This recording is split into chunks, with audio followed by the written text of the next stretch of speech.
Tip number 86 from the book 501 Contractor Tips. I am Greg Vandenberg, the author, trying to help contractors and business owners.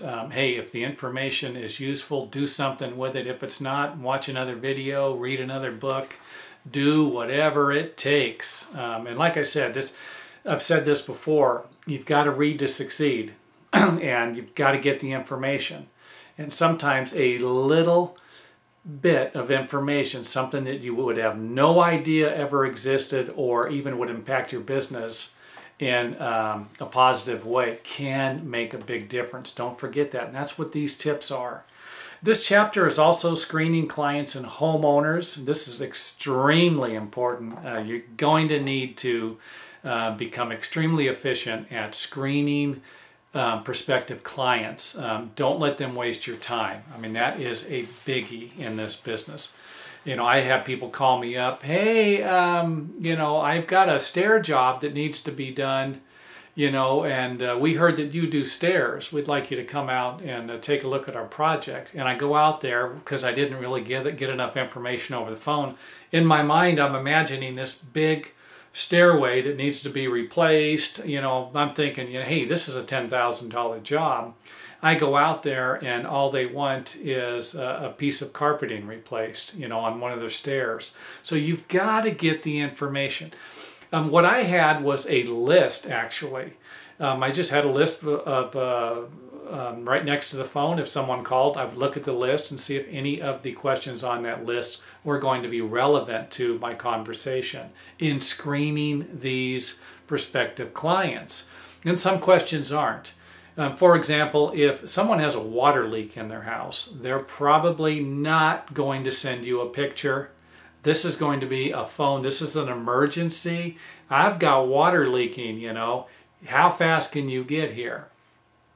Now, that's one case, but what if you have someone who wants a room addition done and they would like a room addition added onto their house, but they don't have any information?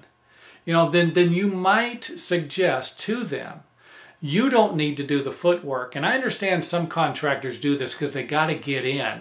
They want to get in with the prospective client and do as much as they can for them because this helps them or increases their chances of getting the job. And if that's something you're willing to do, go for it.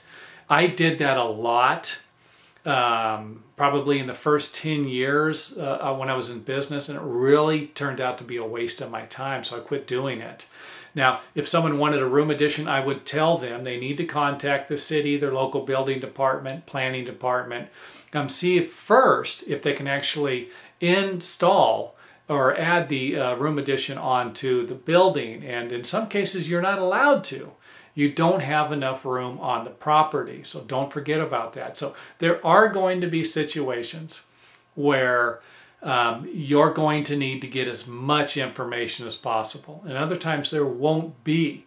But if you don't, and over the years, like I said, over the years I memorized this list. You know, people call, I'm looking at this list. After a while, it's in my head. I got it, you know.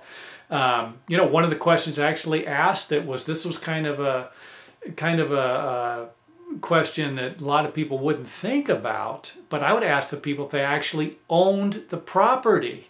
You'd be shocked at how many people said, no, we're renting. Well, I can't work for you. You know, I can, obviously, but it would be better to be in contact with the property owner. That way you could retrieve some of your money if there was a problem. It'd be difficult to get your money if you signed a contract with someone renting a property and they had no idea, the homeowner had no idea that they were making any improvements, and you try to get your money. That could be a nightmare also.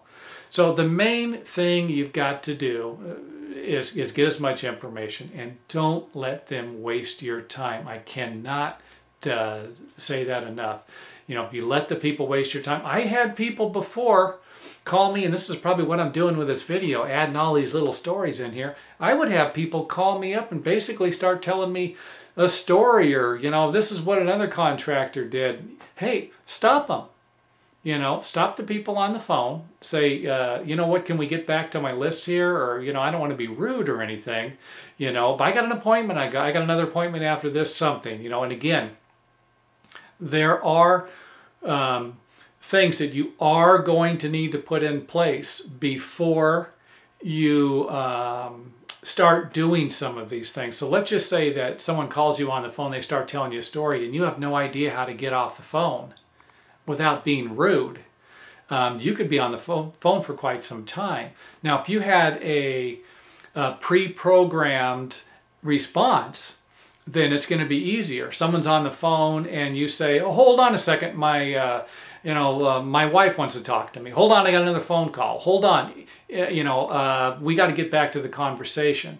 You can't be wasting my time." Whatever it is, but if you don't have a pre-programmed response for a lot of things, I'm not just referring to a phone call or screening clients. This is going to be helpful throughout your business career also. If you have a pre-programmed response or a variety of them for different things when you feel like you might be kind of wiggled into a tight spot, it really will make the difference. If you don't have these pre-programmed responses, you could end up irritating the client or losing the job. So anyway, enough of that. Wasted your time. Enough of that last story. Pre-screening clients is extremely important.